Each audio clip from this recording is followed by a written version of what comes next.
안녕하세요. 2부를 최대한 빨리 만들어 보려 마음만 앞서다 보니 이야기의 전체적인 흐름을 이해하기도 전부터 스크립트를 쓰기 시작했었습니다. 그렇게 완성된 초안은 너무나 형편없어 다시 쓰고 만드느라 예상보다 시간이 오래 걸리게 되었는데 넓은 아량으로 이해해 주신다면 감사하겠습니다. 이번 영상에선 비타카니스라는 생명체들의 특징이 아닌 사건들을 다루고 있기에 이전 내용이 잘 기억나지 않으시거나 이 영상이 처음이신 분들이라면 제 채널에 업로드되어 있는 비타카니스 일부를 먼저 시청하고 와주세요. 아니면 오늘 영상의 내용을 이해하기에 상당한 어려움이 따를 것입니다. 준비되셨나요? 그럼 지금부터는 편안한 자세를 취하시고 저와 함께 본격적인 이야기가 시작되는 비타카니스 2부 속으로 한번 들어가 보시죠. 첫 번째 영상 쿡 앳 홈 키친, 우리나라 말로는 집에서 해먹을 수 있는 크로울 치즈 파스타 정도로 번역할 수 있겠습니다. This could be the greatest discovery of the age. Let this feeling in. 여기 누군가 리모컨을 사용해 TV 채널을 돌리고 있는데 잠시 후 화면은 요리법을 강의해주는 채널에서 고정됩니다. Gained a fair amount of popularity. Today's dish will be a cheesy crawl penne.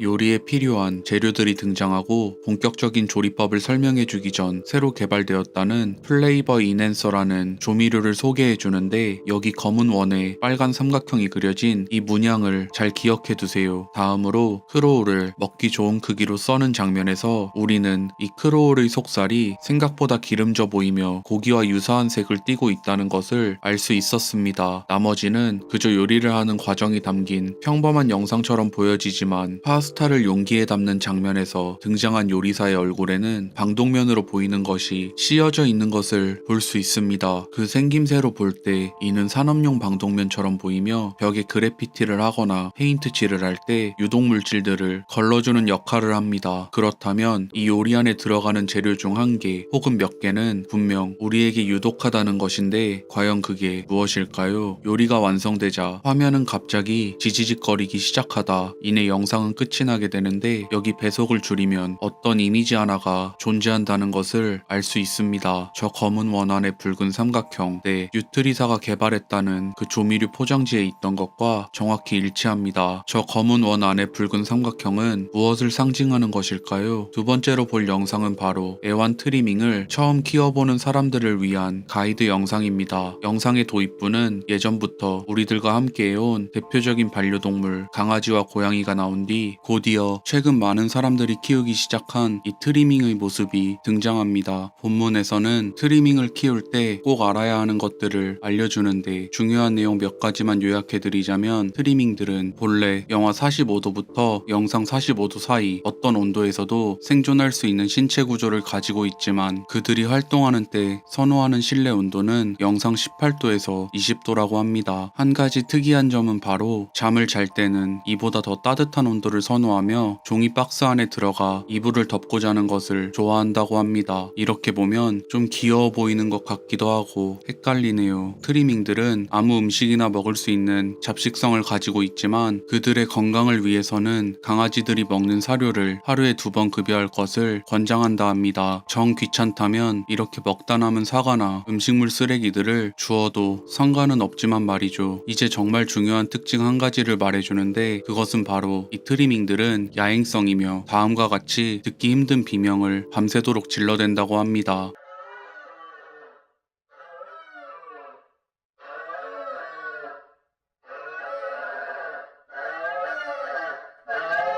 이에 대한 해결책으로는 아침에 트리밍들을 깨워 사료를 급여한 뒤 활동하게 만들어 우리와 같이 밤에 잠을 자도록 교정하는 수밖에 없다고 합니다. 또한 트리밍들이 활동하기에 충분한 크기의 마당이 있는 집에서 키울 것을 권장하며 산책도 자주 나가주어야 한다고 하는데 그 이유는 바로 이 트리밍들의 사회화를 훈련시켜야 하기 때문이라 합니다. 비록 이들은 강아지나 고양이처럼 날쌔지는 않지만 이렇게 곰과 같은 것들을 부리로 밀 밀거나 이불을 물고 당기는 놀이 등을 즐기며 우리 인간들처럼 TV를 보거나 라디오를 듣는 것을 굉장히 좋아한다고 합니다. 특히 웃긴 내용들이 담긴 것들을 말이죠. 이들이 우리 인류의 언어를 알아듣기라도 한다는 뜻일까요? 산책 후 더러워진 트리밍들은 비눗물에 씻기면 된다고 하는데 주의해야 할 점은 그들의 눈, 코, 입에는 절대 비눗물이 들어가게 해서는 안 된다는 것이었습니다. 마지막으로 당연한 거지만 시간이 날 때마다 자신의 트리밍을 쓰다듬어주고 충분한 애정을 주어야 한다고 합니다. 그렇게 좋은 환경에서 키워진 트리밍들은 무려 8년에서 12년 동안 살 수 있다고 합니다. 2년에서 4년밖에 못 사는 야생 트리밍들과는 달리 말이죠. 다음 영상은 어느 터널 아래에서 발견된 특이한 미트 스네이크를 조사하던 당시 제작된 영상입니다. 때는 2차 세계대전이 끝난 1945년 전쟁으로 훼손된 것들을 복구하기 위해 터널 안을 청소 중이던 인부들은 통로에 끼어있는 거대한 미트 스네이크 한 마리를 발견하게 되었습니다. 얼마나 거대했냐면 작은 틈 하나 없을 정도였다고 하는데 얼핏 봐도 30m 정도의 길이를 가진 개체로 보였다고 합니다. 이제껏 봐왔던 것들과는 달리 이 미트 스네이크는 주둥이에 7개의 날카로운 이빨들이 원 모양을 그리며 자리 잡고 있었고 피부 역시 엄청나게 질기고 단단했으며 사진에서 볼 수 있듯 평범한 미트 스네이크 개체들의 붉은색 피부보다 훨씬 어두운 색을 띠고 있었습니다. The answer was discovered by a different cleaning crew, who found the other end of the tunnel.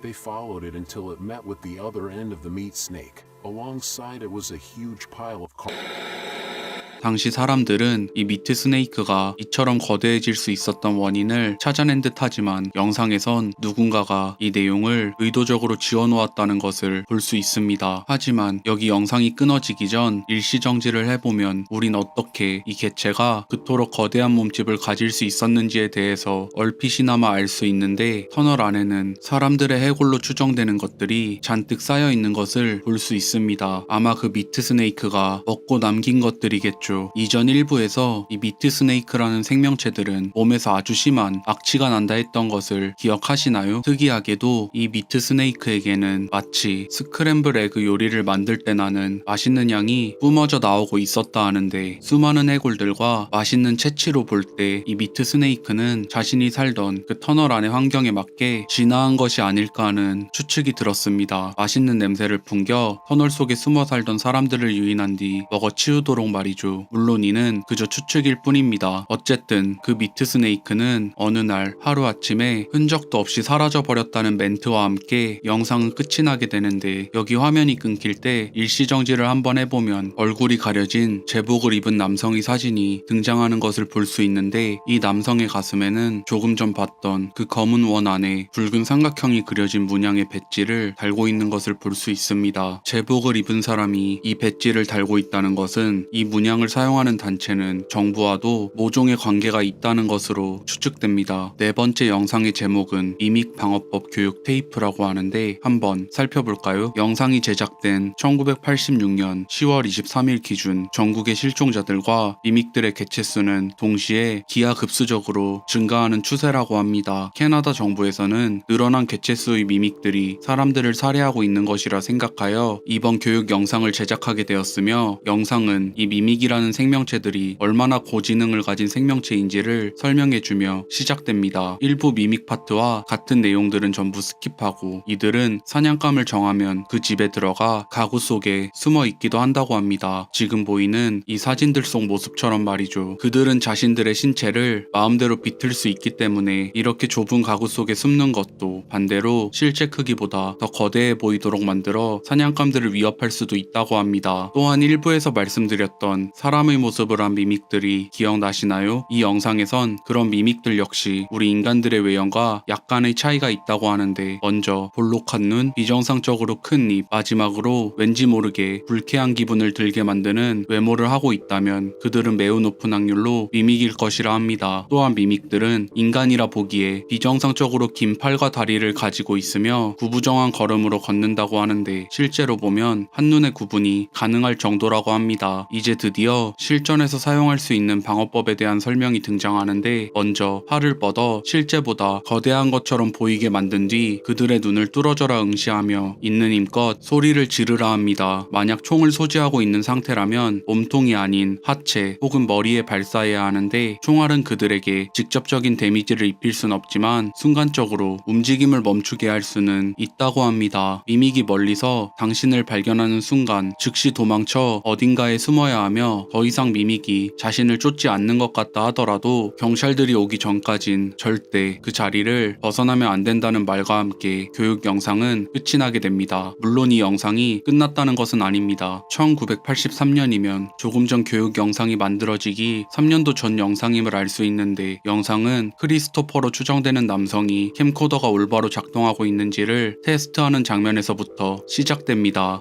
Got it. Let's see. Yep, it's working.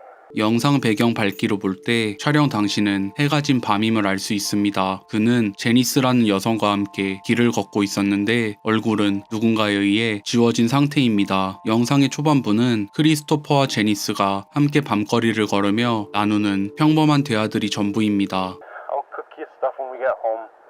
Don't worry. I'm hungry. 영상 중간중간 화면이 꺼졌다 켜지기를 반복하는데 여기 크리스토퍼의 말에 따르면 이는 캠코더 자체의 결함인 것 같습니다. Shit. It still turns off and on randomly for some reason. Turning on and off. 그렇게 외딴 길을 계속해서 걸어가던 두 남녀는 이내 아주 오래전 누군가 버리고 간 차 한 대를 발견하게 되는데 이때 무슨 이유에서인지 크리스토퍼는 제니스에게 캠코더를 넘기게 되고 캠코더를 넘겨받은 제니스는 크리스토퍼를 화면에 비추게 되는데 그러자 이내 소름 끼치는 이야기 하나를 우리에게 들려주기 시작합니다. Okay. You're 19. Teenage boy was coming home from the trailer late night. 원본 영상의 오디오는 갑자기 급격하게 작아져 전부 이해할 수는 없었지만 이야기를 요약해 드리자면 1980년 늦은 밤 한 10대 소년은 트레일러 파크에서 즐거운 시간을 보낸 뒤 집으로 돌아왔다고 합니다. 그리고 그가 도착해 바라본 집안 내부는 정말 공포스러운 풍경이었다고 하는데 여기서 그는 갑자기 이야기를 끊고 그 소년의 이름을 말해줍니다. Detail Barrar. 이름은 정확히 알아들을 수 없었지만 소년의 성은 베럴이라는 것을 알 수 있었습니다. 이후 소년의 집에는 경찰들이 출동해 본격적인 수사를 시작하였는데 수사가 진행된 지 얼마 지나지도 않아 갑자기 수사를 중단하고 아무도 그 집 안에 들어갈 수 없도록 접근 금지 명령까지 내렸다고 합니다. 이유도 알려주지 않은 채 말이죠. 당시 목격자들에 따르면 경찰들은 정말 어색하고 이상하게 행동하고 있었으며 계속해서 사람들이 현장에 접근하지 못하도록 필사적으로 막았다고 합니다. 마치 무엇인가를 숨기고 있는 것처럼요. 그렇게 시간이 지나고 그 집 안에서 벌어진 끔찍한 일은 바로 자살이라는 경찰들의 공식 수사 결과가 발표되었다고 하는데 많은 사람들은 이에 의문을 가졌지만 경찰들은 오늘날까지 침묵만을 일관하고 있다 합니다. 그렇게 이야기를 끝낸 크리스토퍼는 다시 제니스와 함께 길을 걷기 시작하는데 이때 그는 제니스에게 보통 영화를 보면 조금 전 상황에선 연쇄살인마가 갑자기 덮쳤어야 정상이었다는 농담을 던지는데 Like back there was the perfect time for a serial killer to just jump out and grab us, you know? Cut it out. It's scary enough as is. 대화를 이어가던 제니스는 어느 순간 앞에서 걷고 있던 크리스토퍼의 기척이 느껴지지 않는다는 것을 깨닫게 됩니다. Chris? Where are you? Chris! Come on! This isn't funny! Chris! I just wanna go home, come on! 네, 그는 사라졌습니다. 그렇게 제니스의 숨소리와 발소리만 들려오던 영상에서는 이내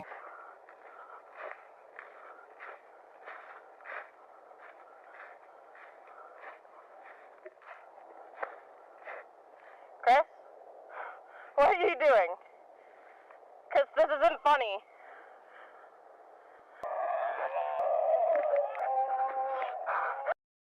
Oh! God!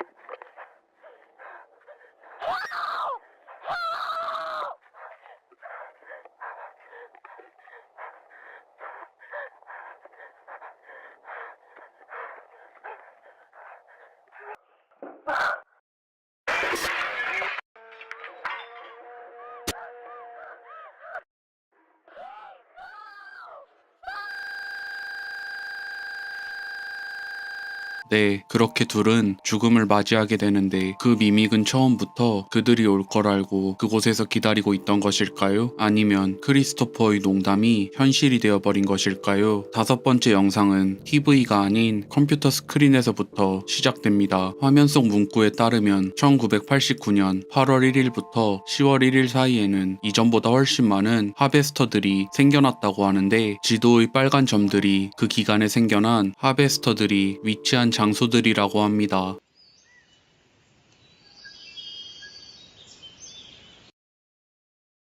새소리가 들리기 시작하더니 이내 화목해 보이지만 뭔가 불편한 기분을 들게 만드는 한 가족의 사진이 등장합니다. 그리고 화면에는 흐릿한 장면이 비춰지는데 아마 이는 숲속을 파란 옷과 주황 옷을 입은 사람 2명이 걸어가고 있는 모습처럼 보여집니다. 그 다음은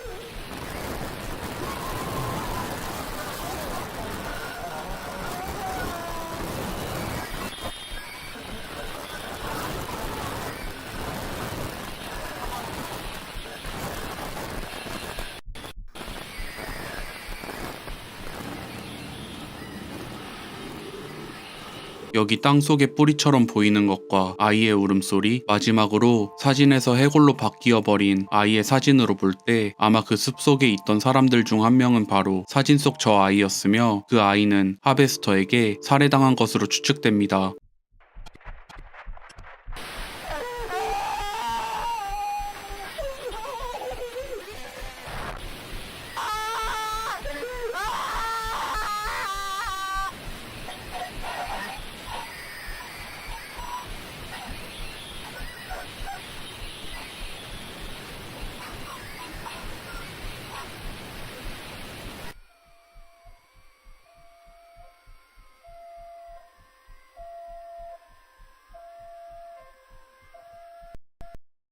아이와 함께 있던 사람은 바로 아이의 엄마였는데 그녀는 어떻게든 자신의 아이를 구해보려 했지만 도리어 하베스터에게 살해당하였다는 것을 마지막 가족 사진에서 추측해볼 수 있는데 개인적으로 비타 카니스 에피소드 중에서 가장 불쾌하고 꺼림칙한 느낌을 들게 만든 영상이었습니다. 6번째 영상은 바로 첫 번째 영상에서 본 조미료 플레이버 인핸서의 광고 영상입니다. 시작부터 등장하는 저 문양 플레이버 인핸서가 세상에 등장하자마자 폭발적인 매출량을 기록하게 되었고 이에 뉴트리사는 기존 제품을 더 보완한 플레이버 인핸서 디럭스를 내놓게 되었다고 합니다. 그래프를 보면 뉴트리사가 말한 폭발적인 매출량은 정말 과장이 아니었던 것으로 보여집니다. 비록 첫 달에는 미미했지만 이후 쭉 상승세를 보이고 있었으니 말이죠. 이 플레이버 인핸서 조미료는 사람들이 요리에 쓰는 시간을 엄청나게 절약할 수 있도록 만들어 주었다고 하는데 그냥 아무 요리에나 이 조미료를 사용하기만 하면 정말 엄청나게 맛있는 요리로 탈바꿈하기 때문이라 합니다. 이런 식빵에만 뿌려줘도 말이죠. It is crucial to everyday eating. 아니 왜 이 조미료를 매일 섭취하는 것이 중요하다는 것일까요? 만약 그러지 않는다면 어떻게 된다는 것인지 누구에게 중요한 것인지 많은 의문이 들게 만드는 문장이었습니다. 배경들이 빠르게 바뀌기 시작하고 무언가를 잡으려는 사람들의 손길이 등장하더니 광고는 끝이 나게 됩니다. 이번 영상의 상세 정보창에는 공개되지 않은 유튜브 영상 링크 하나가 태그되어 있는 것을 볼 수 있는데 이는 조금 전 봤던 그 조미료와 관련된 중요한 영상입니다. 여기 문구에서 볼 수 있듯 이 테이프는 절대 대중들에게 공개되어서는 안 된다고 하는데 화면에는 개미의 모습이 비춰지더니 이내 신문 조각 하나가 등장합니다. 저기 적힌 내용을 간략히만 요약해드리자면 이 플레이버 인핸서 조미료를 개발한 뉴트리사는 이를 섭취하고 몸에 이상현상이 나타나기 시작했다 주장하는 소비자들과 법적 다툼에 직면한 상태라 합니다. 이러한 원성에도 뉴트리사는 자신들이 개발한 조미료 조미료에는 문제를 일으킬 만한 어떠한 성분도 들어가 있지 않다는 주장만 펼치고 있다 하는데 다음 장면에선 다시 한번 정체불명의 문양이 프린트되어 있는 플레이버 인핸서 조미료가 나오고 곧바로 제복의 남성이 얼굴이 가려진 채 등장합니다. 그리고 이번엔 저 가슴에 달린 문양 배지를 확대해 보여주고 다음으론 양복을 입은 남성의 사진이 등장하는데 이 남성 역시 그 문양이 그려진 배지를 착용하고 있는 것을 볼 수 있습니다. 반복적으로 이 문양을 보여주는 것으로 볼 때 이는 분명 작품에서 매우 중요한 것이라는 제작자의 의도를 어렴풋이 알 수 있었습니다.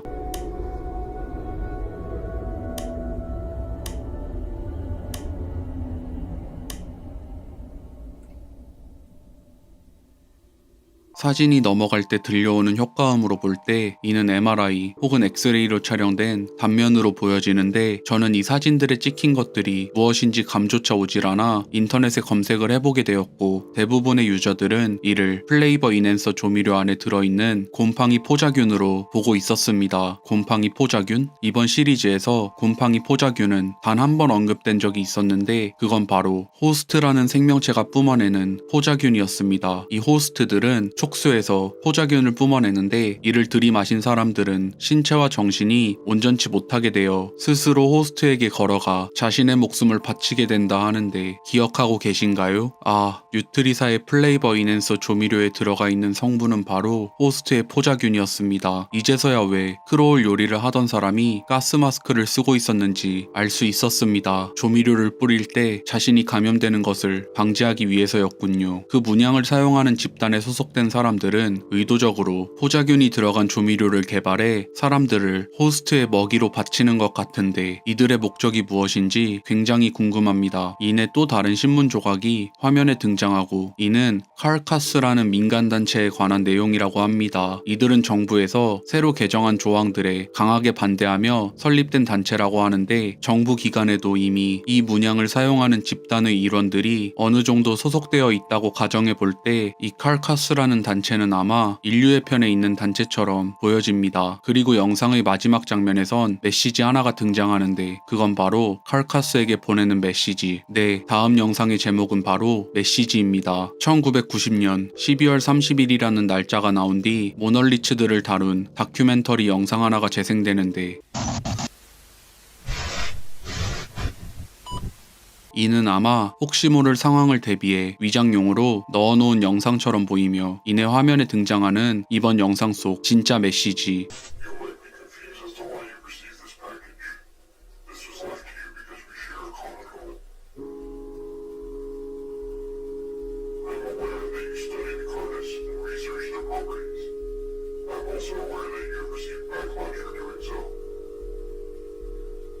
Something isn't as it seems, and you know this too. Unexplained phenomena, countless casualties, missing persons, fatalities, and yet no proper action, and a notable silence about these affairs. People are afraid and confused. Why is nothing being done? Because they don't want us to know. We've been kept in the dark while those above us slither and miss the blind. They have slowly been numbing our minds to their schemes, but they've made one crucial error. Trails, crumbs, traces of information. I've collected these pieces and found their loose ends. This is why I've left this message to you. The documents included with this tape is all the information that I have gathered. Every continuity, every cover-up, every clue that I could find.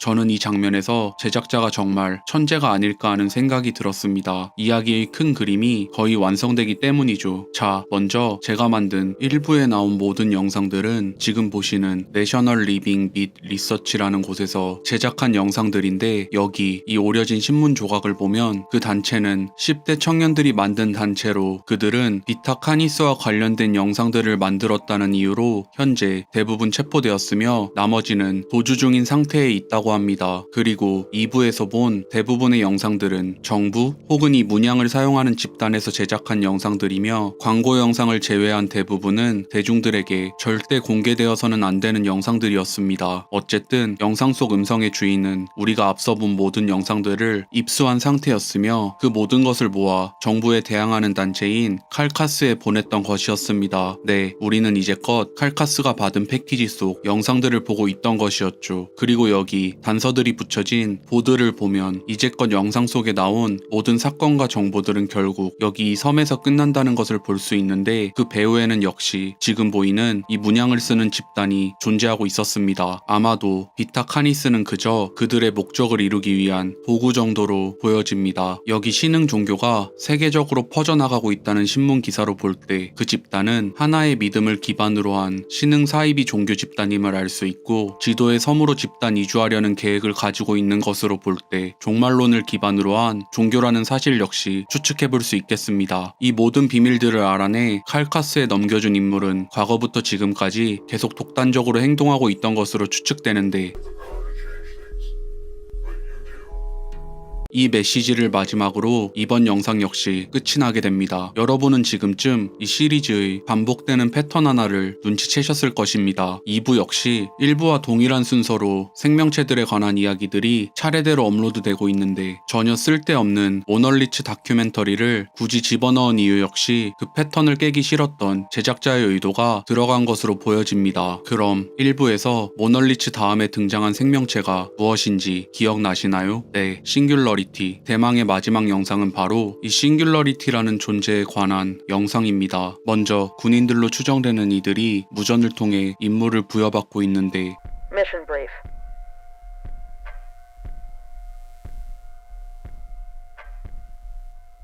Three ground teams are tasked with infiltrating a previously abandoned mall, which is located in the restricted zone based on our info. The mission will take place in 3 stages: infiltration, encirclement, and ambush. 이후 그 종교 집단의 문양이 붙여진 서류 파일 하나가 등장합니다. 그 안에는 싱귤러리티라는 존재들에 대한 정보가 적혀 있었는데, 이 내용을 간략히 요약해드리자면 알 수 없는 물질들로 이루어진 싱귤러리티라는 존재들은 여러 대륙에서 그 모습을 드러냈다고 합니다. 또한 이는 사람들의 눈이 아닌 수신장치에 잡히는 이상한 신호에 의해 그 존재가 최초로 알려지게 되었으며, 현재까지 총 4개의 싱귤러리티를 확보한 상태이며 나머지는 여전히 조사 중에 있다고 합니다. 이후 이 문서를 읽고 있는 이가 지켜야 할 행동 강령이 적혀 있는데, 먼저 모든 싱귤러리티들이 확보될 때까지 절대 독단적으로 움직여서는 안 되며 추후 모두 확보되어 제로라는 시설로 옮겨지는 즉시 2단계 프로그램을 실행하여야 한다고 합니다. 이 서류와 군인들의 작전 브리핑을 통해 볼 때 현재 싱귤러리티는 7개 전부 그 종교 집단에 의해 확보되어 정확한 내용은 알 수 없는 2단계 프로그램을 진행 중에 있는 것으로 보여집니다. 군인으로 추정되는 이들은 칼카스의 요원들이며 이를 막으려는 작전을 수행 중에 있는 것으로 보여지고 말입니다. Alright, we're heading out. Move, move, move!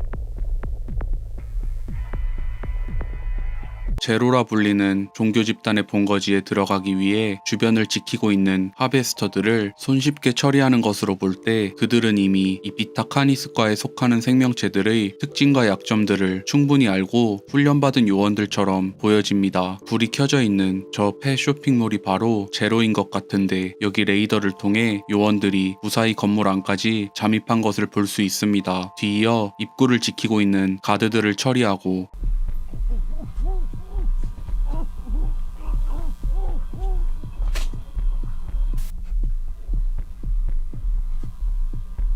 이내 본관에 진입하라는 상부의 지시가 떨어지게 됩니다.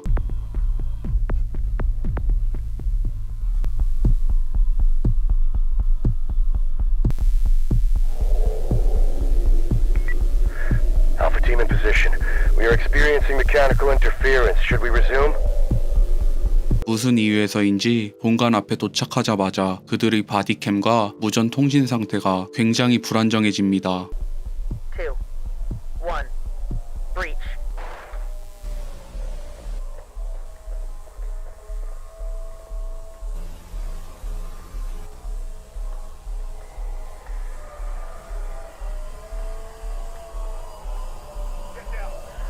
Get down! Put your hands up! Put your hands up!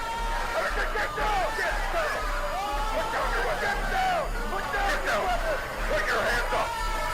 Get down! I said get down!